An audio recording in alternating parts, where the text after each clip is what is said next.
Je vous invite à prendre votre feuille où il y a l'évangile que l'on vient d'entendre, parce que j'aimerais parcourir un peu pas à pas cet évangile. Et puis comme d'habitude, je vous invite à prendre des notes pour garder quelque chose de ce que le Seigneur veut vous dire aujourd'hui. Alors je voudrais reprendre avec vous les étapes du cheminement de Simon, que décrit bien cet évangile que nous venons d'entendre. Et à travers ces étapes du cheminement de Simon, j'y vois les étapes du cheminement de tout chrétien finalement. Donc à partir de ce parcours, chacun d'entre vous pourra voir où est-ce qu'il en est dans sa suite du Christ et le pas que Jésus l'invite à faire peut-être aujourd'hui. La première étape, c'est Jésus entre dans la vie de Simon, c'est lui qui a l'initiative de la rencontre. Oui, Jésus voit les deux barques qui sont sur le bord du lac et choisit de monter dans celle de Simon. Simon n'a rien demandé. Il se trouve là lorsque Jésus arrive avec cette foule qui le presse. Il est à son travail, dans la routine de sa vie. En fait, Jésus vient dans le quotidien des gens, là où ils vivent. En fait, venir à l'église, ça vous déconnecte de votre vie quotidienne, de votre vraie vie. Dieu n'est pas qu'à l'église le dimanche matin. C'est dans votre quotidien qu'il veut vous rejoindre pour vous transformer. Simon est sans doute très fatigué après toute cette nuit de labeur et sûrement aussi, j'imagine, dépité de n'avoir rien pris durant toute la nuit. Et en plus, il ne peut même pas aller se reposer parce qu'il faut encore laver les filets. Cette nuit de pêche infructueuse est peut-être le symbole de sa vie. Ce qu'il fait ne le comble pas vraiment, il ne retire pas beaucoup de fruits, il n'a pas de vraie satisfaction. Peut-être il se dit en lui-même, au fond, à quoi bon tout ce travail ? Eh bien, c'est à ce moment-là de sa vie, dans ce non-sens peut-être, que Jésus prend l'initiative de le rejoindre. Et Jésus ne lui demande pas son avis, il monte dans sa barque. Il entre dans l'intimité de Simon, dans ce qui fait sa vie quotidienne. Il se fait proche de lui. Eh bien, frères et sœurs, dans votre vie aussi, Jésus veut venir. Et peut-être particulièrement là où vous êtes peut-être le plus découragé ou le plus en souffrance. Donc si vous êtes comme Simon, au bord du lac, peut-être un peu las de votre vie telle qu'elle est, sans avoir beaucoup de sens et beaucoup de fruits à ce que vous vivez, ou bien si vous n'avez encore jamais fait vraiment cette expérience de rencontrer Jésus, si vous avez l'impression que Jésus n'est jamais vraiment venu dans votre barque pour vous manifester qu'il s'intéresse à votre vie et pour vous parler, eh bien c'est le moment de lui demander. C'est Jésus qui a l'initiative de la rencontre, évidemment, mais il aime celui qui a le désir de le connaître et qui ne se contente pas d'une vie médiocre. Si vous voulez que votre vie ait plus de sens, alors demandez à Jésus de venir chez vous. La deuxième étape que je vois, c'est le moment où Jésus demande un service à Simon. Il lui signifie qu'il a besoin de lui. Vous voyez, une fois qu'il est monté dans la barque de Simon, qu'il est entré dans sa vie, Jésus lui demande de s'écarter du rivage. Il lui demande un service. Il signifie à Simon qu'il a besoin de lui. Alors ce n'est pas grand-chose, simplement s'éloigner du rivage pour qu'il puisse parler à cette foule qui le presse et l'écrase. Eh bien Simon accepte de lui rendre ce service malgré sa fatigue et sa lassitude. Comment ça se fait ? Vous allez me dire, Simon est un bon juif, donc il y a un rabbin qui lui demande quelque chose, il le fait. Peut-être.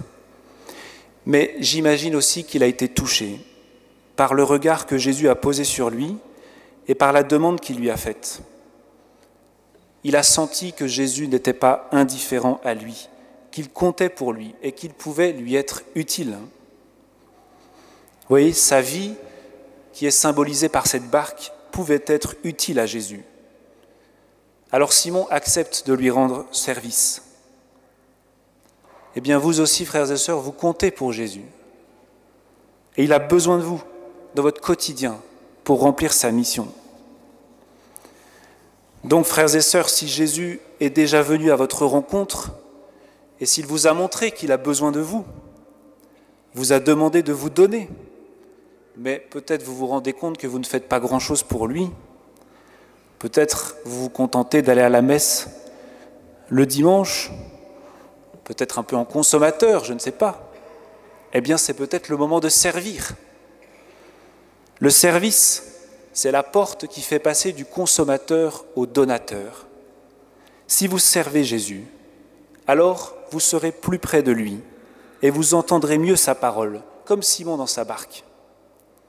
Et si vous ne savez pas quel service faire, eh bien, vous pouvez vous faire connaître à toutes les personnes de l'accueil là, avec ce foulard orange. Elles auront sans doute beaucoup de choses à vous proposer.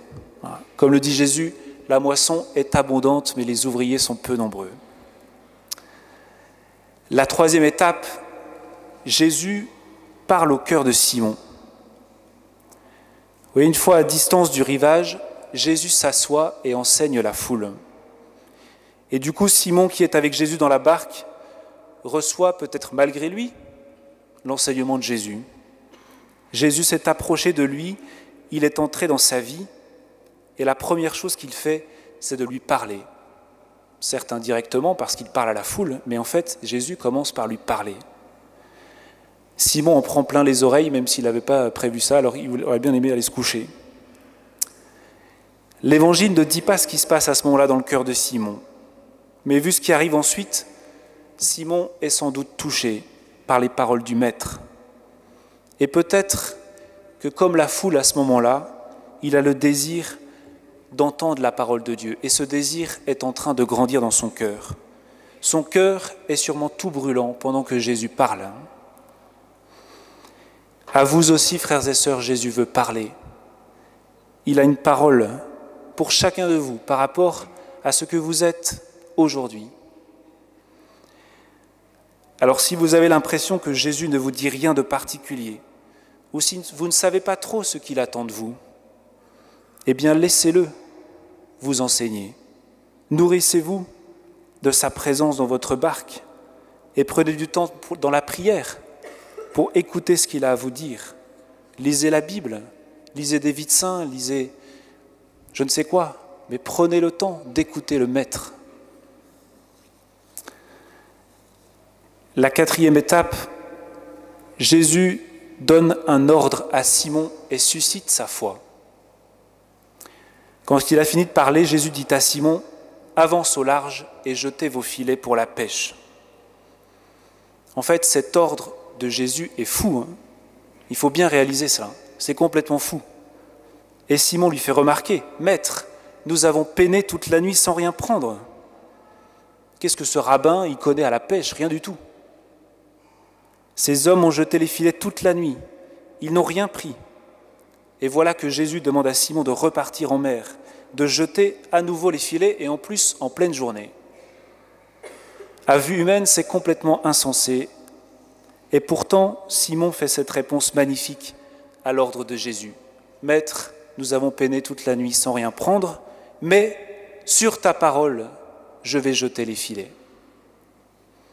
Simon pose un magnifique acte de foi, d'obéissance de foi à la parole du Maître. Comment cela est possible? Eh bien, je me dis qu'il a dû être complètement saisi, retourné par la parole de Jésus. Parce que cet homme-là, il ne parle pas comme les autres. À vue humaine, c'est totalement absurde d'aller jeter à nouveau les filets.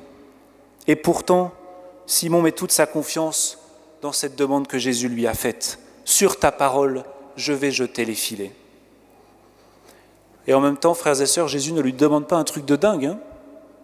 Il lui demande d'aller pêcher.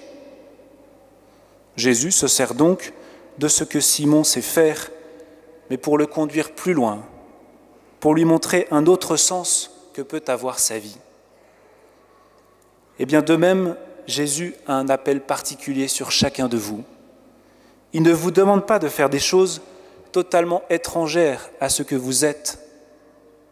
Il veut vous emmener plus loin, au large, mais à partir de ce que vous êtes et de ce que vous faites aujourd'hui. Alors si, comme Simon, Jésus vous a demandé d'avancer, de faire un pas peut-être un peu fou, mais que vous êtes bloqué avec ça, que vous n'osez pas, eh bien c'est l'épreuve de la foi. Il vous demande de mettre votre foi en lui, d'obéir à cette parole qu'il vous adresse aujourd'hui, à ce qu'il vous demande aujourd'hui, même si ça vient peut-être vous bousculer dans cette routine dans laquelle vous êtes installé ou dans votre tiédeur. Peut-être il vous demande quelque chose qui vous paraît absurde, que vous ne comprenez pas, ou qui vous agace peut-être parce que vous êtes fatigué. Mettez votre confiance en lui, en sa parole, et sur sa seule parole, faites ce qu'il vous dit. Vous voyez bien ce qu'un acte de foi peut produire. Dieu veut vous combler bien au-delà de ce que vous pouvez concevoir. Et tout à l'heure, nous allons vivre le sacrement des malades. Eh bien, je vous invite à prier tous ensemble avec foi dans le fait que le Seigneur peut agir et agit avec puissance. Les miracles, ce n'est pas il y a 2000 ans, c'est aujourd'hui. Mais Jésus attend notre foi. La 5e étape, Simon est témoin du miracle et se reconnaît pécheur et indigne. L'acte de foi de Simon se transforme en action. Il jette effectivement les filets avec ses compagnons et alors il est témoin du miracle. Alors qu'ils ont peiné toute la nuit sans rien prendre, voilà que les filets sont pleins à craquer. L'obéissance de Simon à la parole de Jésus donne un fruit inespéré, dépassant tout ce qu'il aurait pu obtenir par ses seules forces humaines. Au moment où Simon se décourageait, Jésus intervient et lui donne bien plus que ce qu'il pouvait espérer. Il va bien au-delà de ses désirs. Eh bien, vous aussi, croyez que si vous obéissez à la parole de Jésus, si vous vous mettez à son service, il vous comblera bien au-delà de ce que vous pourriez imaginer ou même concevoir. Et je suis témoin de cela, et sans doute d'autres parmi vous le sont aussi. Dieu comble bien au-delà de ce qu'on peut imaginer. À cette vue, Simon tombe alors aux pieds de Jésus. Il est saisi de frayeur face à sa puissance. Et en se prosternant et en appelant Jésus Seigneur, il reconnaît sa grandeur et en même temps sa misère et son indignité à lui. « Éloigne-toi de moi, Seigneur, car je suis un homme pécheur. » En fait, Pierre, il nous rassure, non ? Lui aussi, il a peur. Lui aussi, il préférerait que le Seigneur le laisse tranquille. Il ne se sent pas capable de correspondre à ce que Jésus semble attendre de lui. Il voit qu'il est pécheur, qu'il doit renoncer à ses certitudes et à la maîtrise de sa vie. C'est Dieu qui maîtrise, pas lui. En fait, c'est la réaction classique de celui qui se sait visité par Dieu de manière évidente et qui se rend compte que si Dieu intervient ainsi dans sa vie, c'est qu'il a un plan pour lui. Et l'objection d'Isaïe face à la manifestation de Dieu qu'on a entendue dans la première lecture est du même genre. « Malheur à moi, je suis perdu, car je suis un homme aux lèvres impures. » Oui, Simon est dépassé par son propre acte de foi. Il n'avait pas imaginé que Dieu pouvait faire une telle chose pour lui. Eh bien, frères et sœurs, dans votre vie aussi, Dieu veut faire grand.